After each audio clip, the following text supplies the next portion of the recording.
ಭಗವತಿಲ್ಲ ನಮಸ್ಕಾರ. ಶ್ರೀನಿವಾಸೇತಿ ಶ್ರೇಷ್ಠದಯಾ ಪಾತ್ರಂ ಗುಣಾನ್ವಿತಃ ಕೌಶಿಕೋ ಅನಂತರಂಗಾರ್ಯಶ್ಚಿರಂ ವಿಜೇತಾಂ ಭುವಿ ನ್ಯಸ್ತಾತ್ಮೀಯಫಲಂ ವರಪ್ರದಗುರು ವೈರಾಗ್ಯಭಾಗ್ಯೋರ್ಧೋ ವೇದಾಂತಾಮೃತಸಾರವಂತಮನಘಾತ್ ಶ್ರೀನಿವಾಸಾತ್ ಗುರೋಃ ಶ್ರೀಶೈಲಾನ್ವಯಕೌಸ್ತುಭस्य ತನಯಂ ಶ್ರೇಯೋ ನಿಧೇಃ ಶ್ರೀನಿಧೇಃ वंदे साधुकटाक्षकेणनिलयं श्रीकृष्णसद्देशिकं श्रीवासरङ्गपरकालमुनित्रयाप्तलक्ष्मात्मरक्षणेति त्वयिगागमान्तम् आचार्यभक्तिपरिपूतमनर्घशीलं गोपालदेशिकमुनिं गुरुमाश्रयामः। नारायणाख्येतिराजपदाब्जभृङ्गः श्रीवासयोगिगुरुणार्पितभारमीशे भक्त्यादिपूर्णवरदारिकृपात्तचिह्नं श्रीनिवासमुनिवर्यमहं प्रपद्ये। श्रीनारायण योगींद्र वरदार कृपा श्रीमंगेशपादवनितं श्रीनिवासमुनिं भजे। श्रीमान् वेङ्कटनाथार्य कवितार्के केसरी वेदान्ताचार्यवर्यो मे सन्निधत्तां सदा हृदि योनितमच्युतपदाम्बुजयुग्मरुक्मव्यामोहतस्तरितराणि तनाय मेने अस्मद्गुरोर्भगवतोऽस्य देहिकसिन्धो रामानुजस्य चरणौ शरणं प्रपद्ये। गाहे औनं तीर्थं साधु वृन्दावने स्थितं निरस्तजिह्मगस्पर्शेऽत्र कृष्णकृतादरः नाथेन मुनिनाथेन भवेयं नाथवानहं यस्य नैकमिकं तत्त्वं हस्तामलकताङ्गतं यस्य सारस्वतः स्रोतोकुलामोदवासितं श्रुतीनां विष्णुमायालं शठारिं तमुपास्महे। वन्दे वैकुण्ठसेनान्यं देवं सूत्रवती सखं यद्वेत्र शिखरस्पन्दे विश्वमेतद्व्यवस्थितं यः धर्मचरीं शौरेः सम्मन्त्रितजगद्धिताम् अनुग्रहमयीं वन्दे नित्यमज्ञातनिग्रहां कमप्याद्यं गुरुं वन्दे कमलागृहमेधिनं प्रवक्ता छन्दसां वक्ता पञ्चरात्रस्य स्वयं वसुदेवसुतं देवं कंसचाणूरमर्दनं देवकी परमानन्दं कृष्णं वन्दे जगद्गुरुं पार्थाय प्रतिबोधितां भगवता नारायणेन स्वयं व्यासेन ग्रथितां पुराणमुनिना मध्ये महाभारतम् अद्वैतामृतवर्षिणीं भगवतीमष्टादशाध्यायिनीम् अम्ब त्वामनुसन्दधामि भगवद्गीते भवद्वेषिणीं यत्पदाम्भोरुहध्यानविध्वस्ता शेषकल्मषः वस्तुतामुपयातोऽहं यामुनेयं नमामि तं यति परिपृढवद्गीतानामदर्शेदञ्जसा निगमपरिषन्नेदीयां सं निरामयमाशयं जननपदवीयातायातश्रमापहरां धियं जनेतु समे देव श्रीमान् धनञ्जयसारथिः हन्तः चित्ततमः प्रमथिनीमिमां भजन्तु भगवद्गीता भाष्यतात्पर्यचन्द्रिकां श्रीमते रामानुजाय नमः। निगमान्तमहादेशिकानि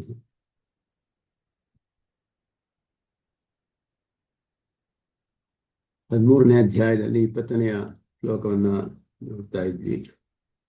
ಕಾರ್ಯಕಾರಣಕರ್ತೃತ್ವೇ ಹೇತುಃ ಪ್ರಕೃತಿರುಚ್ಯತೆ ಪುರುಷಃ ಸುಖದುಃಖಾನಾಂ ಭೋಕ್ತೃತ್ವೇ ಹೇತುರುಚ್ಯತೆ. ತುಂಬಾ ಪ್ರಧಾನವಾದ ಶ್ಲೋಕ ಇದು. ಕಾರ್ಯಕಾರಣಕರ್ತೃತ್ವೇ ಹೇತುಃ ಪ್ರಕೃತಿರುಚ್ಯತೆ ಪುರುಷಃ ಸುಖದುಃಖಾನಾಂ ಭೋಕ್ತೃತ್ವೇ ಹೇತುರುಚ್ಯತೆ. ಈ ಶರೀರ ಮತ್ತು ಇಂದ್ರಿಯಗಳು, ಅವುಗಳ ಕ್ರಿಯೆಗಳು ಏನೇನಿದೆಯೋ ಅದೆಲ್ಲವೂ ಕೂಡ ಪುರುಷನಿಂದ ಅಧಿಷ್ಠಿತವಾಗಿ ಪ್ರಕೃತಿಯ ಕಾರಣದಿಂದ ಆಗುವಂತಹ ಕೆಲಸಗಳು. ಈ ಕ್ಷೇತ್ರದ ರೂಪದಲ್ಲಿ ಇರುವಂತಹ ಪ್ರಕೃತಿ ಯಾವುದಿದೆಯೋ ಅದಕ್ಕೆ ಈ ಭೋಗ ಸಾಧನವಾದ ಕ್ರಿಯೆಗಳು ಅಂತ ಅರ್ಥ. ಅದೆಲ್ಲವೂ ಕೂಡ ಪ್ರಕೃತಿಯೇ ಕಾರಣ ಅದಕ್ಕೆ.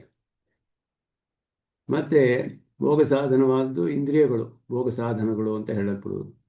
ಇಲ್ಲಿ ಕಾರ್ಯಂ ಅಂದರೆ ಶರೀರಂ ಅಂತ ಅರ್ಥ. ಕಾರ್ಯಂ ನತಸ್ಯ ಕಾರ್ಯಂ ಕರಣಂಚ ವಿದ್ಯತೆ ಅಂತ ಉಪನಿಷತ್ ಕೂಡ ಹೇಳುತ್ತೆ.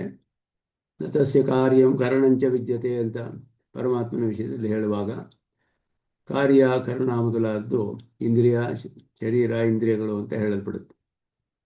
ಇಲ್ಲಿ ಕರಣ ಎಲ್ಲ ಕಾರಣಾನಿ ಅಂತ ಹೇಳಲ್ಪಟ್ಟಿದೆ. ಜ್ಞಾನ ಕರ್ಮಾತ್ಮಕಾನಿ ಸಮಸ್ತ ಸಮನಸ್ಕಾನಿ ಇಂದ್ರಿಯಾಣಿ, ಮನಸ್ಸು ಸೇರಿದಂತೆ 11 ಇಂದ್ರಿಯಗಳು. ಅದು ತೇಷಾಂ ಕ್ರಿಯಾಕಾರಿತ್ವ, ಅವುಗಳ ಕ್ರಿಯೆಲ್ಲ ಮಾಡುವುದರಲ್ಲಿ ಪುರುಷಾಧಿಷ್ಠಿತ ಪ್ರಕೃತಿರೇವ ಹೇತು. ಬರೀ ಪ್ರಕೃತಿಯಲ್ಲ, ಪುರುಷನಿಂದ ಅಧಿಷ್ಠಿತವಾದ ಪ್ರಕೃತಿಯು ಕಾರಣ. ಪುರುಷಾಧಿಷ್ಠಿತ ಕ್ಷೇತ್ರಾಕಾರ ಪರಿಣತ ಪ್ರಕೃತಿಯಾಶ್ರಯ ಭೋಗಸಾಧನಭೂತ ಕ್ರಿಯಾ ಇತ್ಯರ್ಥಃ. ಪ್ರಕೃತಿಯನ್ನು ಆಶ್ರಿತವಾದ ಭೋಗಸಾಧನಭೂತವಾದ ಕ್ರಿಯೆಗಳು ಇದೆಲ್ಲವೂ ಪುರುಷನಿಂದ ಅಧಿಷ್ಠಿತವಾಗಿಯೇ ಆಗಕ್ಕೆ ಸಾಧ್ಯ. ಆದರೆ ಈ ಪ್ರಕೃತಿ ಸಂಬಂಧದಿಂದಲೇ ಆಗುವುದರಿಂದ ಪ್ರಕೃತಿಯೇ ಅದಕ್ಕೆ ಕಾರಣ ಅಂತ ಹೇಳಲ್ಪಡುತ್ತೆ. ಪುರುಷಾಧಿಷ್ಠಿತಾತೃತ್ವಮೇವ ಪುರುಷಸ್ಯ ಅಧಿಷ್ಠಾತೃತ್ವಮೇವ. ಬೇರೆ ಏನೂ ಇಲ್ಲ ಅವನಿಗೆ, ಇವನು ಅದಕ್ಕೆ ಅಧಿಷ್ಠಾತ ಆಗಿದ್ದಾನೆ. ಆದರೆ ಪ್ರಕೃತಿಯೇ ಮಾಡಿಸುತ್ತೆ, ಇದನ್ನೆಲ್ಲ ಪ್ರಕೃತಿಯ ಸಂಬಂಧದಿಂದ ಉಂಟಾಗುತ್ತೆ. ಆದ್ದರಿಂದ ಕರ್ತಾಶಾಸ್ತ್ರಾರ್ಥವತ್ವಾತ್ ಇತ್ಯಾದಿಕಂ ಉಕ್ತಂ. ಮಾಡುವವನು ಅವನೇ ಅಧಿಷ್ಠಾತ ಆಗಿರೋದ್ರಿಂದ ಕರ್ತೃತ್ವ ಅವನಿಗೆ ಇದೆ. ಶರೀರಾಧಿಷ್ಠಾನ ಪ್ರಯತ್ನ ಹೇತುತ್ವಮೇವ ಪುರುಷಸ್ಯ ಕರ್ತೃತ್ವ. ಶರೀರಕ್ಕೆ ಅಧಿಷ್ಠಾನವಾಗಿ ಪ್ರಯತ್ನಗಳಿಗೆ ಕಾರಣವಾಗುವಂತಹದ್ದು ಪುರುಷನ ಕರ್ತೃತ್ವ ಅಂತ ಹೇಳಲ್ಪಡುತ್ತೆ. ಪ್ರಕೃತಿ ಸಂಸೃಷ್ಟ ಪುರುಷ ಸುಖ ದುಃಖಾನಾಂ ಭೋಕ್ತೃತ್ವೇ ಹೇತು. ಅನುಭವಿಸುವುದು ಮಾತ್ರ ಈ ಪುರುಷನೇ. ಪ್ರಕೃತಿಯೊಡನೆ ಸೇರಿದ ಪುರುಷ ಸುಖ ದುಃಖಗಳನ್ನೆಲ್ಲ ಅನುಭವಿಸೋಕ್ಕೆ ಅವನ ಕಾರಣನಾಗ್ತಾನೆ. ಸುಖ ದುಃಖದ ಅನುಭವ ಆಶ್ರಯ. ಅನುಭವಿಸುವುದಕ್ಕೆ ಕಾರಣ ಅಂತ ಹೇಳಿದ್ರೆ ಅನುಭವಕ್ಕೆ ಆಶ್ರಯನಾಗಿದ್ದಾನೆ ಅಂತ ಅರ್ಥ. ಈ ಪ್ರಕೃತಿಯ ಸಂಸರ್ಗದಿಂದ ಇದೆಲ್ಲ ಉಂಟಾಗುತ್ತೆ ಅಂತ ಹೇಳುವಂತಹ ಶ್ಲೋಕ ಇದು.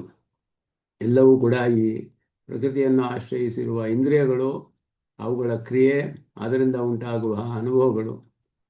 ಪ್ರಕೃತಿ ಕಾರಣವಾಗುವುದು, ಕ್ರಿಯೆಗಳಿಗೆಲ್ಲ ಪ್ರಕೃತಿ ಕಾರಣವಾಗುತ್ತೆ, ಇಂದ್ರಿಯಗಳೆಲ್ಲ ಇರೋದರಿಂದ. ಮತ್ತು ಸುಖ ದುಃಖ ಅನುಭವ ಜೀವಾತ್ಮನಿಗೆ ಉಂಟಾಗುತ್ತೆ. ಆ ಪ್ರಕೃತಿಯಿಂದ ಆಗುವ ಕ್ರಿಯೆಗಳು ಕೂಡ ಪುರುಷನ ಅಧಿಷ್ಠಾನದಿಂದಲೇ ಆಗುತ್ತೆ ಹೊರತು ಕೇವಲ ಪ್ರಕೃತಿಯು ಮಾಡೋದಕ್ಕೆ ಸಾಧ್ಯವಿಲ್ಲ ಅನ್ನೋದನ್ನು ಇಲ್ಲಿ ಹೇಳ್ತಾರೆ. ಅನ್ಯೋನ್ಯ ಸೃಷ್ಟಯೋ ಸಂಸೃಷ್ಟಯೋ ಪ್ರಕೃತಿ ಪುರುಷಯೋ ಸಂಸರ್ಗ ವಿಶೇಷ ನಿಬಂಧನ ವ್ಯಾಪಾರ ಭೇದ ಉಚ್ಯತೆ. ಈ ಪುರುಷರು, ಪ್ರಕೃತಿ ಮತ್ತು ಪುರುಷರ ಒಂದು ಸಂಸರ್ಗ ವಿಶೇಷ ಉಂಟಾಗಿದೆ. ಆ ಕಾರಣದಿಂದ ಆಗುವಂತಹ ವ್ಯಾಪಾರ ಭೇದವು ಇಲ್ಲಿ ಹೇಳಲ್ಪಡುತ್ತೆ.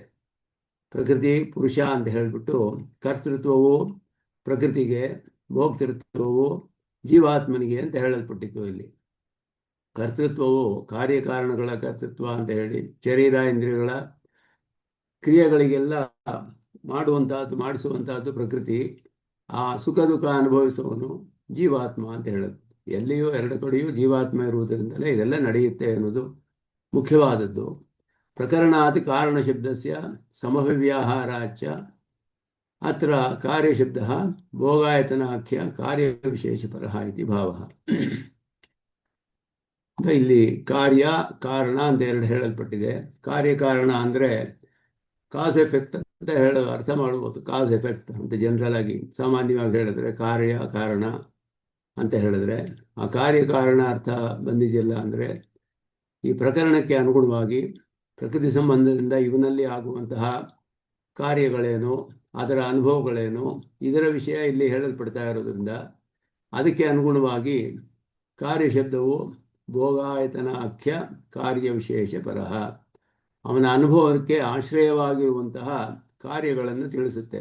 ಕಾರ್ಯಶಬ್ದವೇ ಹೊರತು ಒಂದು ಹೊಸ ಉತ್ಪನ್ನವಾಗುವ ಒಂದು ಪದಾರ್ಥವನ್ನು ತಿಳಿಸೋದಿಲ್ಲ. ಒಂದು ಕಾರಣವು ಬೇರೆ ಅವಸ್ಥೆಗೆ ಹೋದರೆ ಕಾರ್ಯ ಅಂತ ಹೇಳ್ತೀವಲ್ಲ, ಅವಸ್ಥಾಂತರ ಪತ್ತಿರೇವ ಕಾರ್ಯ ಅಂತ ಹೇಳುವಾಗ ಆ ಕಾರ್ಯ ಅರ್ಥದಲ್ಲಿ ಇಲ್ಲ. ಇದು ಭೋಗ ಆಯತನಾಖ್ಯ ಕಾರ್ಯ ವಿಶೇಷ ಪರಃ. ನಾನು ಮೇಲ್ ಅನ್ಕೊಂಡೆ ಅದು ಬೇರೆ ಅನುಭವಕ್ಕೆ ಆಶ್ರಯವಾಗಿರುವಂತಹ ಅವನಿಗೆ ಕಾರ್ಯಗಳು, ಅದು ಇಲ್ಲಿ ಹೇಳಲ್ಪಡುತ್ತೆ. ಇಂದ್ರಿಯಾಣಿ ದಶೈಕಂಚ ಇತಿ ಇಂದ್ರಿಯಾದಿ ಪ್ರಕೃತ ವಿಶೇಷ ಕಾರಣ ಶಬ್ದ. ಇಂದ್ರಿಯ ಮೊದಲಾಗಳ ವಿಶೇಷವು ಇಲ್ಲಿ ಹೇಳಲ್ಪಡುತ್ತೆ. ಇಂದ್ರಿಯಾಣಿ ದಶೈಕಂಚ ಅಂತ ಹೇಳಿ ಇಲ್ಲಿ ಹೇಳಲ್ಪಡುತ್ತೆ. ಅದರಿಂದ ಅದು ಇಲ್ಲಿ ಹೇಳಲ್ಪಟ್ಟದ್ದು 11 ಇಂದ್ರಿಯಗಳು ಅಂತ ಹೇಳಲ್ಪಟ್ಟಿದೆ. ಜ್ಞಾನ ಕರ್ಮಾತ್ಮಕಾನಿ ಅಂದರೆ ಜ್ಞಾನೇಂದ್ರಿಯಗಳು, ಕರ್ಮೇಂದ್ರಿಯಗಳು, ಸಮನಸ್ಕಾನಿ ಮನಸ್ಸು ಸೇರಿ 11 ಇಂದ್ರಿಯಗಳು.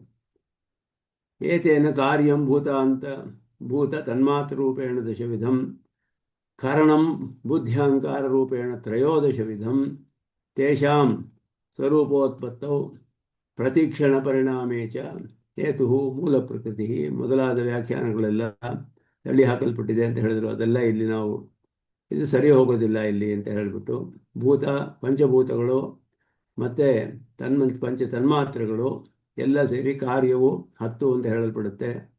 ಕರಣಂ ಅಂತ ಹೇಳಿದ್ರೆ ಬುದ್ಧಿ ಅಹಂಕಾರ ರೂಪದಿಂದ 13 ಅಂತ ಹೇಳ್ತಾರೆ. ಬುದ್ಧಿ ಅಹಂಕಾರಗಳು ಬೇರೆ ಅಂತ ಹೇಳಿ, ಬೇರೆ ಬೇರೆ ಇಂದ್ರಿಯಗಳು ಅಂತ ಹೇಳಿ ಆ ರೀತಿ ವ್ಯಾಖ್ಯಾನ ಮಾಡ್ತಾರೆ. ಇದೆಲ್ಲವೂ ಕೂಡ ಅವುಗಳ ಸ್ವರೂಪದ ಉತ್ಪತ್ತಿ ಪ್ರತಿ ಕ್ಷಣದಲ್ಲೂ ಪರಿಣಾಮ ಆಗುವಂತಹ ಇದಕ್ಕೆ ಕಾರಣ ಮೂಲ ಪ್ರಕೃತಿಯೇ ಅಂತ ಹೇಳ್ತಾರೆ. ಮೂಲ ಪ್ರಕೃತಿಯಿಂದ ಉತ್ಪನ್ನವಾಗುತ್ತೆ, ಇದೆಲ್ಲ ಸರಿ. ಮತ್ತೆ ಬುದ್ಧಿ ಅಹಂಕಾರ ಅನ್ನೋದು ಬೇರೆ ಬೇರೆ ಇಂದ್ರಿಯಗಳು ಅಂತ ಹೇಳೋದಿಲ್ಲ ನಾವು. ಆದ್ದರಿಂದ ಅಲ್ಲಿ ಈ ಬುದ್ಧಿ ಅಹಂಕಾರವನ್ನು ಸೇರಿಕೊಂಡು ತ್ರಯೋದಶ ಅಂತಲೂ ಹೇಳ್ಬೋದು. 11 ಇಂದ್ರಿಯಗಳು ಮತ್ತು ಅಹಂಕಾರ ಮತ್ತು ಮಹತ್ ಅಂತ, ಬುದ್ಧಿ ಅಂದರೆ ಮಹತ್ ಅಂತ ಅರ್ಥ. ಅದು ಸೇರಿ 11 13 ಆಗುತ್ತೆ. ಬುದ್ಧಿ ಅಹಂಕಾರ ರೂಪೇಣ 11 ಇಂದ್ರಿಯಗಳು ಮತ್ತು ಬುದ್ಧಿ ಅಹಂಕಾರ. ಬುದ್ಧಿ ಅಂತ ಹೇಳಿದ್ರೆ ಮಹತ್ ತತ್ವ, ಮೂಲ ಪ್ರಕೃತಿ ಆದಮೇಲೆ ಬರುವಂಥದ್ದು, ಅದಕ್ಕೆ ಬುದ್ಧಿ ಅಂತ ಹೇಳ್ತಾರೆ. ಮತ್ತು ಅಹಂಕಾರ ಅಂತ ಹೇಳುವುದು ಅದಾದ ಮೇಲೆ ಇಂದ್ರಿಯಗಳು, ತಾಮಸ ಅಹಂಕಾರದಿಂದ ಪಂಚತನ್ಮಾತ್ರೆ, ಪಂಚಭೂತಗಳು, ಇದೆಲ್ಲವೂ ಇಲ್ಲಿ ಹೇಳಲ್ಪಟ್ಟಿದೆ ಅನ್ನೋದು ಇಲ್ಲಿ ಸಂಗತವಾಗುವುದಿಲ್ಲ ಅನ್ನೋದನ್ನು ತಿಳಿಸ್ತಾರೆ. ಕಾರ್ಯಕಾರಣಕರ್ತೃತ್ವೇ ಇತಿ ಕಾರ್ಯಕರಣಕರ್ತೃತ್ವೇ ಇತಿ ಪರೋಕ್ತಂ ಪಾಠಾಂತರಂ ಅಪ್ರಸಿದ್ಧೇ ಅನಾದೃತಂ. ಬೇರೆ ಪಾಠಗಳಲ್ಲಿ ಕಾರ್ಯಕರಣ ಅಂತ ಇದೆ, ಕಾರಣ ಮೊದಲು ಕರಣ ಅಂತ ಇದೆ. ಅದು ಅಷ್ಟು ಪ್ರಸಿದ್ಧವಾದ ಪಾಠವಲ್ಲದಿಂದ ನಮ್ಮ ಭಾಷ್ಯದಲ್ಲಿ ಕಾರಣ ಅಂತಲೇ ಭಾಷ್ಯಕಾರರ ಭಾಷೆಯಲ್ಲಿ ಕಾರಣಾನಿ ತಾನೇ ಸ್ಪಷ್ಟವಾಗಿ ಹೇಳಿದ್ರಿಂದ ಇದುವೇ ನಮ್ಮ ಪಾಠ ಸರಿಯಾದದ್ದು. ಕರ್ತೃಶಬ್ದ ಅತ್ರ ನ ಪ್ರಯತ್ನಾದಿ ಆಶ್ರಯತ್ವಪರಃ ಅಚೇತನೆ ತದಸಂಭವಾತ್. ಕಾರ್ಯಕಾರಣ ಕರ್ತೃತ್ವೇ ಪ್ರಕೃತಿ ಹೇತು ಅಂತ ಹೇಳಿದಾಗ ಈ ಕರ್ತೃ ಅನ್ನುವ ಶಬ್ದವು ಕರ್ತೃತ್ವ ಅಂತ ಹೇಳಿದ್ರೆ ಪ್ರಯತ್ನ ಮೊದಲಾದಗಳಿಗೆ ಆಶ್ರಯವಾಗಿರುವುದೇ ಕರ್ತೃತ್ವ ಅಂತ ಹೇಳಲ್ಪಡುತ್ತೆ. ಆದರೆ ಆ ರೀತಿಯ ಅರ್ಥದಲ್ಲಿ ಇಲ್ಲಿ ಇಲ್ಲ. ಯಾಕೆಂದರೆ ಕೇವಲ ಅಚೇತನದಲ್ಲಿ ಅದು ಸಾಧ್ಯವಾಗುವುದಿಲ್ಲ. ಅತಃ ಯಥಾ ಸ್ವಂ ವ್ಯಾಪಾರಾಶ್ರಯತ್ವಂ ವಿವಕ್ಷಿತಂ.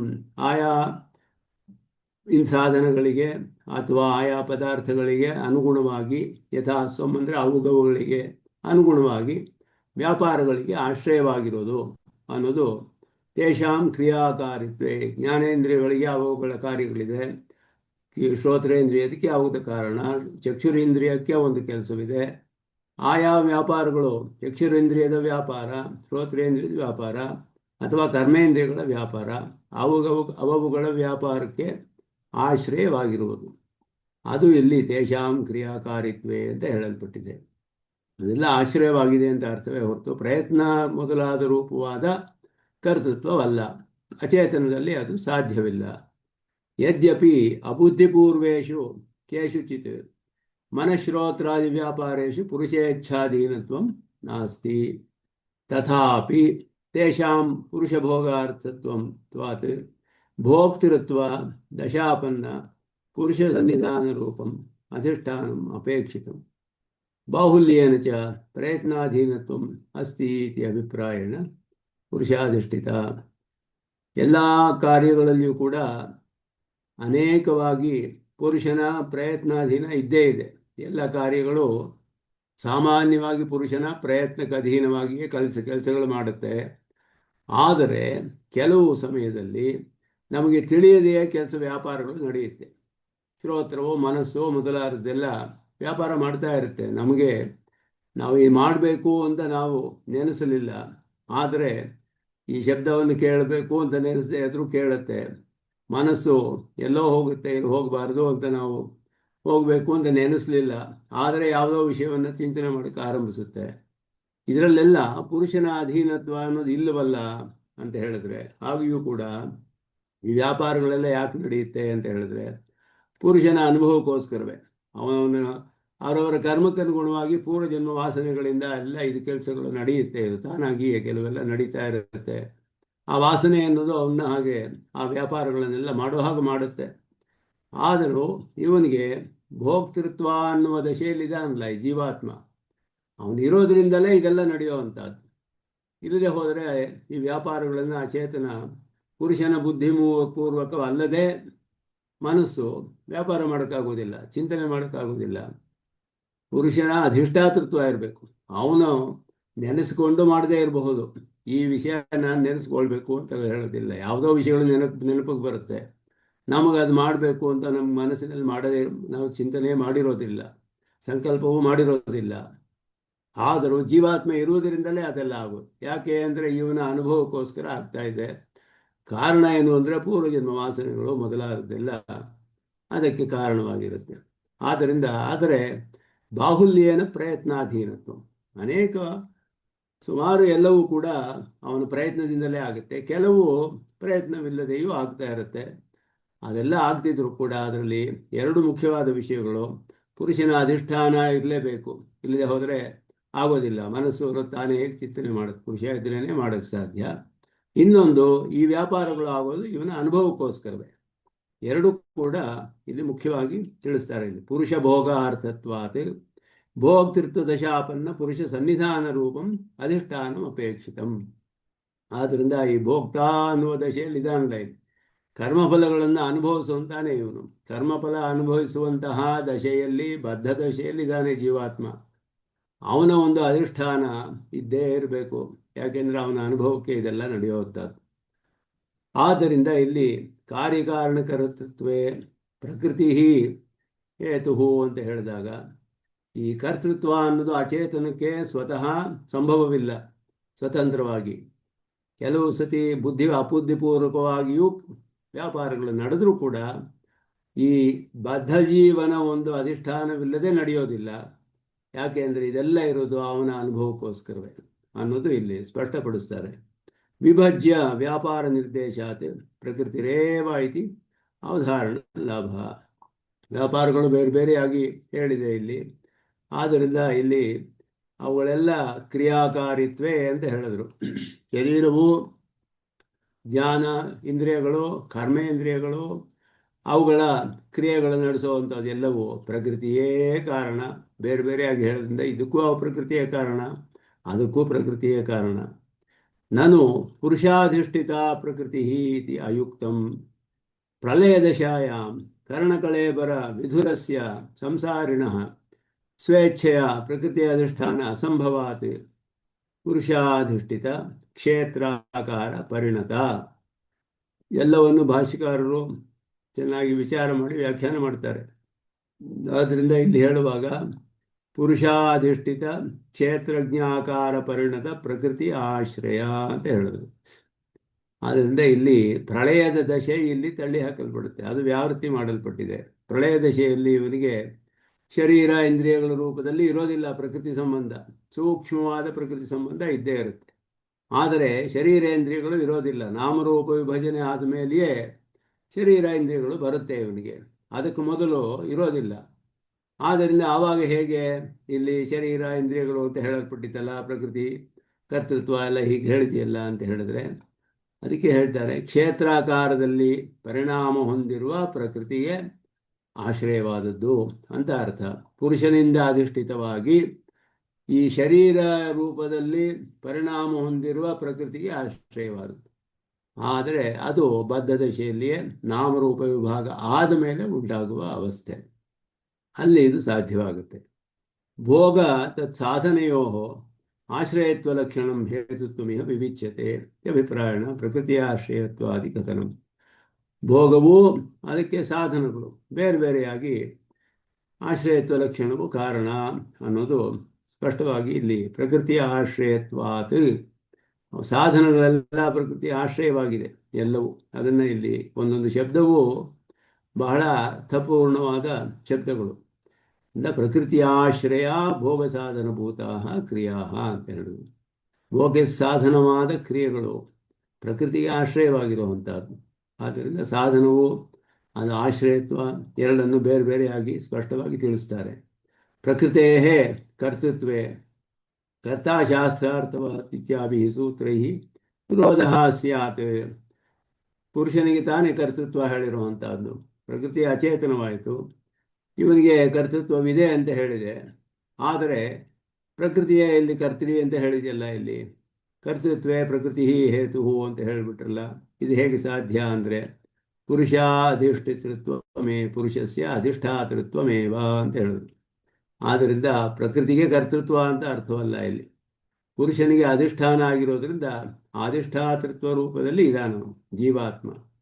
ಯದಿ ಪುರುಷಸ್ಯ ಅಧಿಷ್ಠಾತೃತ್ವ ಮಾತ್ರಂ ತದಾ ಸಾಕ್ಷಾತ್ ಕರ್ತೃತ್ವಂ ಪ್ರಕೃತೇರೇವ ಇತಿ ಪುರುಷಸ್ಯ ಕರ್ತೃತ್ವಂ ಔಪಚಾರಿಕಂ ಸ್ಯಾತ್ ಅಂತ ಹೇಳಿ ಇದೆಲ್ಲ ಪ್ರಶ್ನೆಗಳು ಬರುತ್ತೆ ಇಲ್ಲಿ.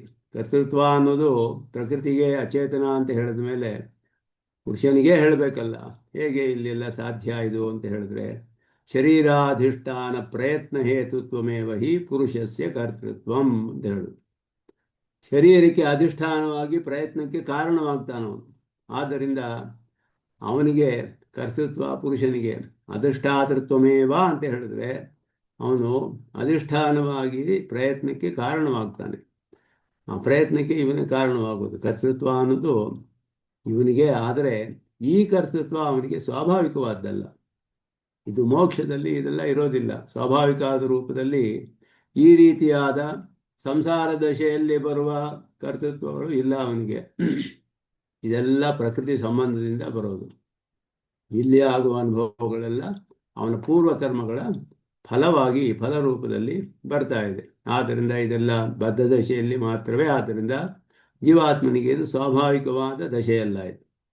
ಅದನ್ನು ವಿವರಿಸ್ತಾರೆ. ಅಯಂ ಅಭಿಪ್ರಾಯ ನಹಿ ಪ್ರಯತ್ನಾಧೀನ ಪರಿಸ್ಪಂದಾಶ್ರಯತ್ವ ಲಕ್ಷಣಂ ಕರ್ತೃತ್ವಂ ಪುರುಷಸ್ಯ ಸೂತ್ರ್ಯತೆ.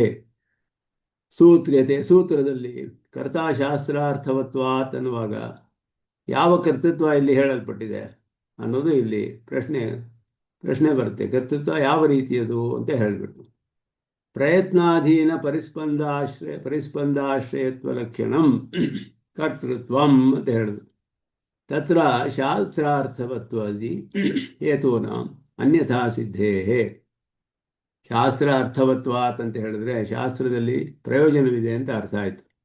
ಶಾಸ್ತ್ರಾರ್ಥವತ್ವಾದಿ ಹೇತು ಅಂತ ಹೇಳಿದ್ರೆ ಶಾಸ್ತ್ರಕ್ಕೆ ಪ್ರಯೋಜನವಿದೆ ಅನ್ನುವ ಕಾರಣದಿಂದ. ಶಾಸ್ತ್ರವು ಅನೇಕ ಉಪಾಯಗಳನ್ನು ಹೇಳುತ್ತೆ ಪುರುಷನಿಗೆ. ಬೇರೆ ಬೇರೆ ವಿಧವಾದ ಪುರುಷಾರ್ಥಗಳನ್ನೆಲ್ಲ ಪಡೆದುಕೊಳ್ಳೋದಕ್ಕೆ ಬೇರೆ ಬೇರೆ ವಿಧವಾದ ಕರ್ಮಗಳು ಮೊದಲೆಲ್ಲ ಹೇಳಲ್ಪಟ್ಟಿದೆ ಅಲ್ಲ. ಈ ಪ್ರಯೋಜನಗಳೆಲ್ಲ ಅಲ್ಲಿ ಹೇಳಿರೋದು ಪುರುಷನಿಗೆ ತಾನೇ ಹೇಳಿರೋದು. ಆ ಪುರುಷನಿಗೆ ಹೇಳಿರುವ ಈ ಪ್ರಯೋಜನಗಳೆಲ್ಲ ಅವನು ಪಡೆದುಕೊಳ್ಬೇಕು ಅಂದರೆ ಇದೆಲ್ಲ ಮಾಡುವ ಸಾಮರ್ಥ್ಯ ಇರಬೇಕು ಅವನಿಗೆ. ಉಪಾಯ ಅನುಷ್ಠಾನ ಮಾಡುವ ಸಾಮರ್ಥ್ಯವಿರಬೇಕು. ಆದ್ದರಿಂದ ಶಾಸ್ತ್ರವು ಪ್ರಯೋಜನವನ್ನು ಹೊಂದಿರೋದ್ರಿಂದ ಶಾಸ್ತ್ರದಲ್ಲಿ ಪುರುಷನಿಗೆ ಇದು ಮಾಡಬೇಡ ಅಂತ ಹೇಳಿರೋದ್ರಿಂದ ಜೀವಾತ್ಮನಿಗೆ ಪುರುಷನಿಗೆ ಕರ್ತೃತ್ವವಿದೆ ಅಂತ ಸೂತ್ರದಲ್ಲಿ ಹೇಳಿದ್ರು. ಈ ಕರ್ತೃತ್ವ ಯಾವ ರೀತಿದು ಅಂತ ಹೇಳಿದ್ರೆ ಕೈಯನ್ನೆಲ್ಲ ಕಾಲುಗಳನ್ನು ಚಲನ ಮಾಡೋದು, ಈ ರೀತಿಯಾದ ಕರ್ತೃತ್ವ ಹೇಳಲ್ಪಟ್ಟಿಲ್ಲ ಇಲ್ಲಿ.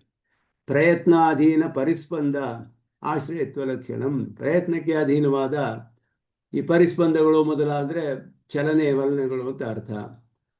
ಕಣ್ಣು ತೆಗೆಯೋದು, ಮುಚ್ಚೋದು, ಕೈ ಮೂವ್ ಮಾಡೋದು, ಕಾಲು ಚಲನೆ ಮಾಡೋದು, ಇದೆಲ್ಲ ಏನೇನು ಚಲನೆಗಳು ಈ ಶರೀರದಲ್ಲಿ ಇಂದ್ರಿಯಗಳಲ್ಲಿ ಆಗುವ ಈ ಚಲನೆಗಳೆಲ್ಲ ಏನೇನಿದೆಯೋ ಜೀವಾತ್ಮ ಸ್ವರೂಪದಲ್ಲಿ ಇದೆಲ್ಲ ಇಲ್ಲ ಅವನಿಗೆ.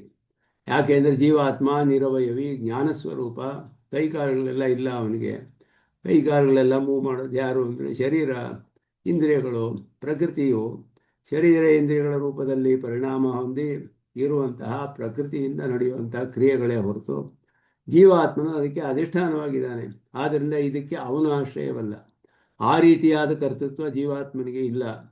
ಆದರೆ ಅದರ ಪ್ರಯೋಜನಗಳನ್ನು ಅನುಭವಿಸ್ತಾನೆ. ಆದ್ದರಿಂದ ಆ ಪ್ರಯೋಜನಗಳನ್ನು ಅನುಭವಿಸುವುದು ಜೀವಾತ್ಮನಿಗೆ ಹೇಳಿರೋದ್ರಿಂದ ಶಾಸ್ತ್ರಕ್ಕೆ ಪ್ರಯೋಜನವತ್ವವಿದೆ. ಆ ರೀತಿಯಾದ ಕರ್ತೃತ್ವವು ಹೇಳಲ್ಪಟ್ಟಿದೆ. ನಚ ಶರೀರಾದಿ ಪ್ರೇರಕ ಪ್ರಯತ್ನಾಶ್ರಯತ್ವೇ ಕರ್ತೃಶಬ್ದಸ್ಯ ಔಪಚಾರಿಕತಾ. ಶರೀರವನ್ನು ಪ್ರೇರಣೆ ಮಾಡುವುದು ಮೊದಲಾದ ಪ್ರಯತ್ನವಿದೆಯಲ್ಲ, ಅದಕ್ಕೆ ಆಶ್ರಯತ್ವ, ಅದು ಕರ್ತೃತ್ವ ಅನ್ನುವ ಶಬ್ದದಿಂದ ಔಪಚಾರವಾಗಿ ಹೇಳಿದೆ ಅಂತ ಅರ್ಥವಲ್ಲ. ಕೃತಿ ಪ್ರಯತ್ನಯೋ ಪರ್ಯಾಯತ್ವಾತ್ ಕೃತ್ಯಾಶ್ರಯತ್ವ ರೂಪತ್ವಾಚ ಕರ್ತೃತ್ವಸ್ಯ. ಕೃತಿ ಪ್ರಯತ್ನ ಎಲ್ಲವೂ ಸಿನಾನಿಮ್ಸ್, ಪರ್ಯಾಯ ಪದಗಳು ಅಂದರೆ ಒಂದೇ ಅರ್ಥ, ಸಮಾನಾರ್ಥಕವಾದ ಶಬ್ದಗಳು.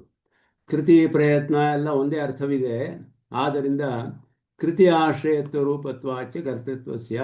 ಕರ್ತೃತ್ವವು ಕೃತಿಗೆ ಆಶ್ರಯವಾಗಿದೆ. ಕೃತಿ ಅಂದರೆ ಕೆಲಸ ಮಾಡೋದು, ಕ್ರಿಯೆ, ಅದನ್ನು ಮಾಡೋದಕ್ಕೆ ಆಶ್ರಯವಾಗಿರುವುದೇ ಕರ್ತೃತ್ವ ಅಂತ ಹೇಳಲ್ಪಡುವಂಥದ್ದು. ಆದ್ದರಿಂದ ಇಲ್ಲಿ ಔಪಚಾರಿಕವಲ್ಲ ಅನ್ನೋದು ಹೇಳಲ್ಪಡುತ್ತೆ. ತತಶ್ಚ ಅನ್ಯತ್ರೈವ ಕರ್ತೃತ್ವ ಔಪಚಾರಿಕಮಿತಿ ಫಲಿತಂ. ಅನ್ಯತ್ರೈವ ಅನ್ಯತ್ರೈವ ಕರ್ತೃತ್ವಂ ಔಪಚಾರಿಕಂ. ಬೇರೆ ಕಡೆ ಎಲ್ಲ ಇದು ಔಪಚಾರಿಕ ಕರ್ತೃತ್ವವು ಎಲ್ಲಿ ಅವನಿಗೆ ಸ್ವಾಭಾವಿಕವಾಗಿ ಕರ್ತೃತ್ವ ಹೇಳಬೇಕು, ಎಲ್ಲಿ ಔಪಚಾರಿಕವಾಗಿ ಕರ್ತೃತ್ವ ಹೇಳಬೇಕು. ನೀವು ಊಟ ಮಾಡ್ತಾನೆ, ಪುರುಷನ ಕರ್ತೃತ್ವ ಇದೆ ಅಲ್ಲಿ ಅಂತ ಹೇಳಿದ್ರೆ, ಪುರುಷನಿಗೆ ಅದು ಇಲ್ಲದೆ ಇರೋದ್ರಿಂದ ಔಪಚಾರಿಕ, ಪುರುಷನ ಮೂಲಕ ನಡೆಯುವ ಶರೀರದಲ್ಲಿ ಆಗುವ ಕ್ರಿಯೆ ಇದು. ಆದ್ದರಿಂದ ಇದು ಪುರುಷನಿಗೆ ಕರ್ತೃತ್ವ ಅಂತ ಹೇಳಿದ್ರೆ ಆಗೋದಿಲ್ಲ. ಅಥವಾ ಪ್ರಕೃತಿಗೆ ಕರ್ತೃತ್ವ ಅಂತ ಹೇಳ್ತೀರಾ ಅಂದರೆ, ಪ್ರಕೃತಿಯಲ್ಲಿ ಬರೀ ಚಲನೆಗಳು ನಡೆಯುತ್ತೆಯೇ ಹೊರತು ಅದಕ್ಕೆ ಬುದ್ಧಿಪೂರ್ವಕವಾಗಿ ಕೆಲಸ ಮಾಡುವಂಥ ಕರ್ತೃತ್ವ ಇಲ್ಲ. ಅದಕ್ಕೆ ಪ್ರಕೃತಿಯಲ್ಲಿರುವ ಕರ್ತೃತ್ವ ಔಪಚಾರಿಕ ಅಲ್ಲಿ. ಆಗ ಪ್ರಕೃತಿಯೇ ಕರ್ತೃ ಅಂತ ಹೇಳಿದ್ರೆ ಔಪಚಾರಿಕ, ಪ್ರಕೃತಿ ಮಾಡೋಕ್ಕೆ ಸಾಧ್ಯವಿಲ್ಲ.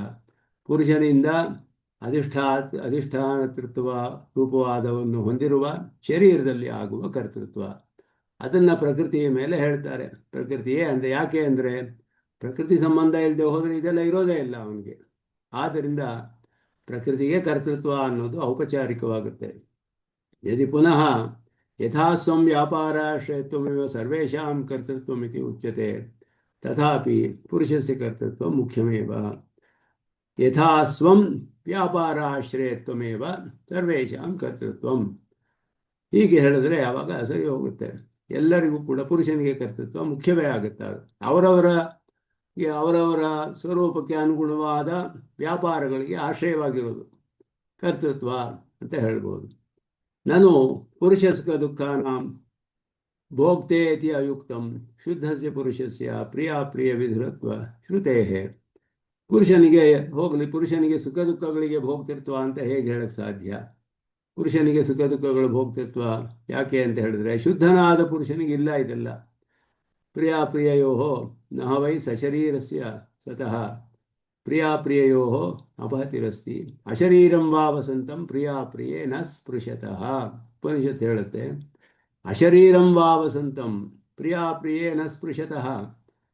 ಶರೀರವಿಲ್ಲದೆ ಇರೋವನಿಗೆ ಪ್ರಿಯಗಳೆಲ್ಲ ಬರೋದಿಲ್ಲ ಅವನಿಗೆ. ಇದು ಪ್ರಾಕೃತವಾದ ಶರೀರವನ್ನು ತಿಳಿಸುತ್ತೆ. ಯಾಕೆಂದರೆ ಮೋಕ್ಷದಲ್ಲಿ ಅಪ್ರಾಕೃತ ಶರೀರಗಳು ಬರುತ್ತೆ, ಆದರೆ ಈ ರೀತಿಯಾದ ಪ್ರಿಯಗಳು ಇಲ್ಲ ಅಲ್ಲಿ. ಬರೀ ಆನಂದ ಅನುಭವವೇ ಅಲ್ಲಿ ಇರುತ್ತೆ.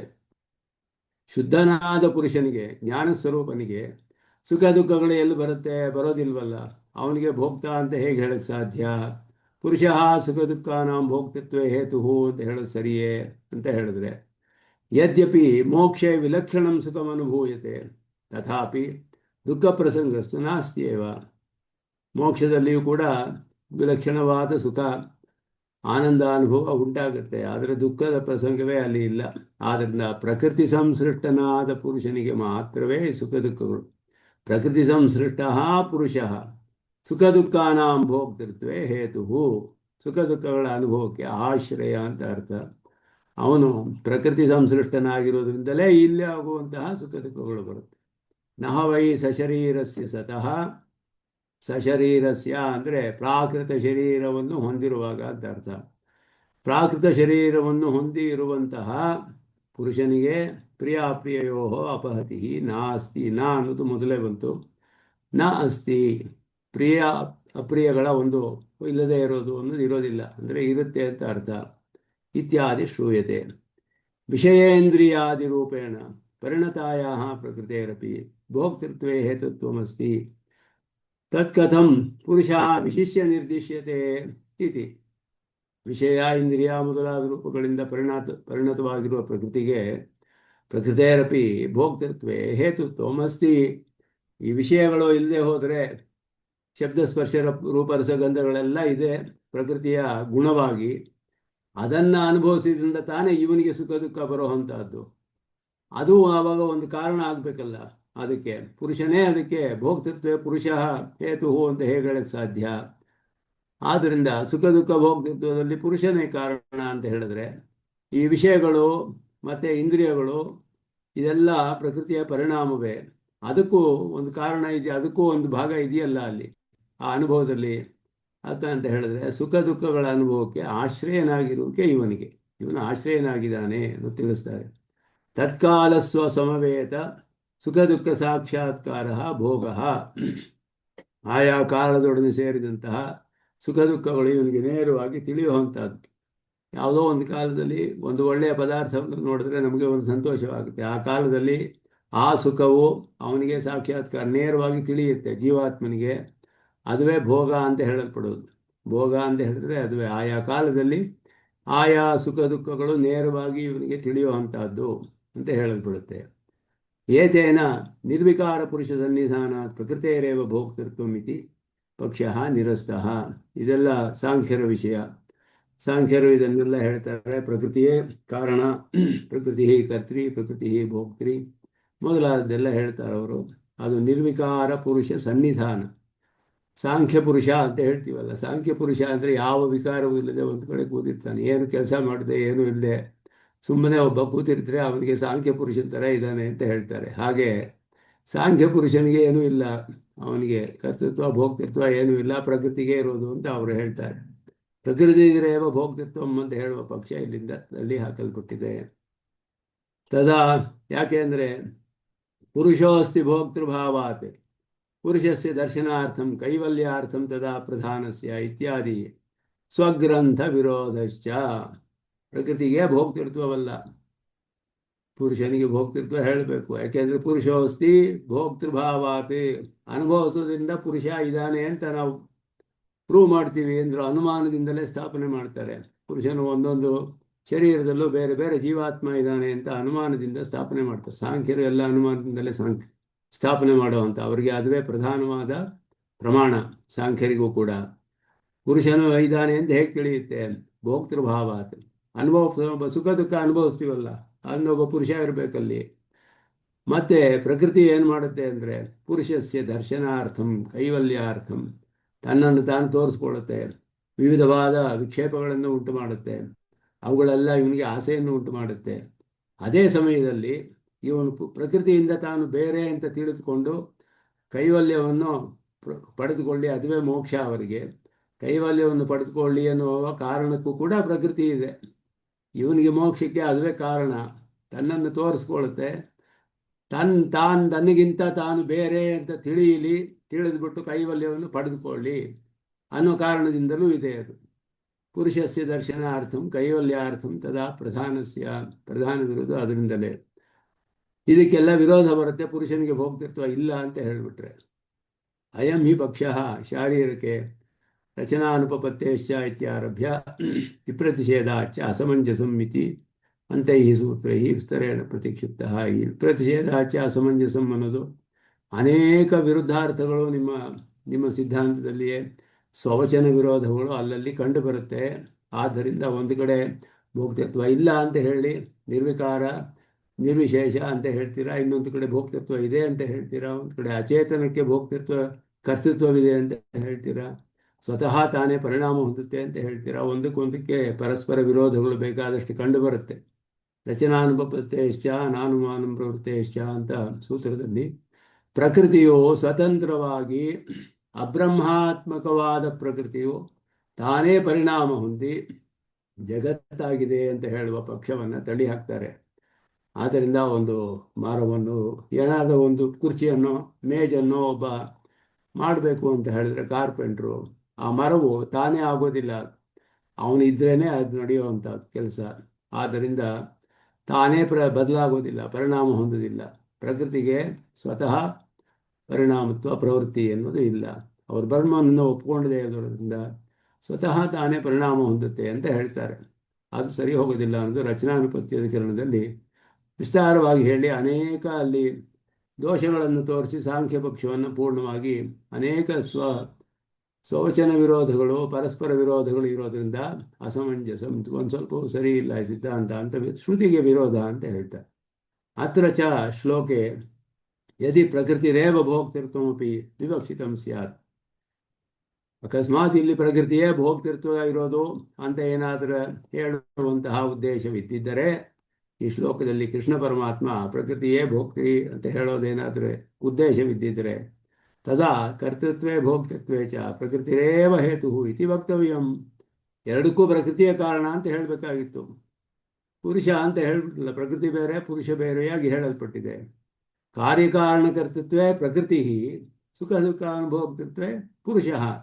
ಕರ್ತೃತ್ವ ಬೇರೆ ಬೇರೆಯಾಗಿ ಹೇಳಲ್ಪಟ್ಟಿದೆ. ಎರಡು ಪ್ರಕೃತಿ ಆಗಿದ್ರೆ ಎರಡಕ್ಕೂ ಪ್ರಕೃತಿ ಅಂತ ಹೇಳಬೇಕಾಗಿತ್ತು. ನತು ವಿವೇಕ್ತವ್ಯಂ, ಆದರೆ ಇದೆರಡಕ್ಕೂ ವಿವೇಕವೂ ಹೇಳಲ್ಪಟ್ಟಿದೆ. ಇಲ್ಲಿ ಬೇರೆ ಬೇರೆ ಅಂತ ಹೇಳಲ್ಪಟ್ಟಿದೆ. ಇದುವೇ ಬೇರೆ, ಇದು ಮಾತ್ರವೇ ಇದಕ್ಕೆ, ಇದು ಮಾತ್ರವೇ ಇದಕ್ಕೆ ಸ್ಪಷ್ಟವಾಗಿ ವಿವಿಕ್ತವಾಗಿ ಹೇಳಲ್ಪಟ್ಟಿದೆ. ಭೋಕ್ತೃತ್ವಸ್ಯಾಪಿ ಕರ್ತೃತ್ವ ವಿಶೇಷತ್ವಾತ್ ಶಾಸ್ತ್ರಫಲಂ ಪ್ರಯೋಕ್ತರಿ ಇತಿ ನ್ಯಾಯಾಚ. ಭೋಕ್ತೃತ್ವವು ಕೂಡ ಕರ್ತೃತ್ವದ ಒಂದು ವಿಶೇಷವೇ. ಆದ್ದರಿಂದ ಪುರುಷನ ಅಧಿಷ್ಠಾನ ಇಲ್ಲದೆ ಯಾವ ಕೆಲಸವೂ ನಡೆಯೋದಿಲ್ಲ ಅಚೇತನದಲ್ಲಿ.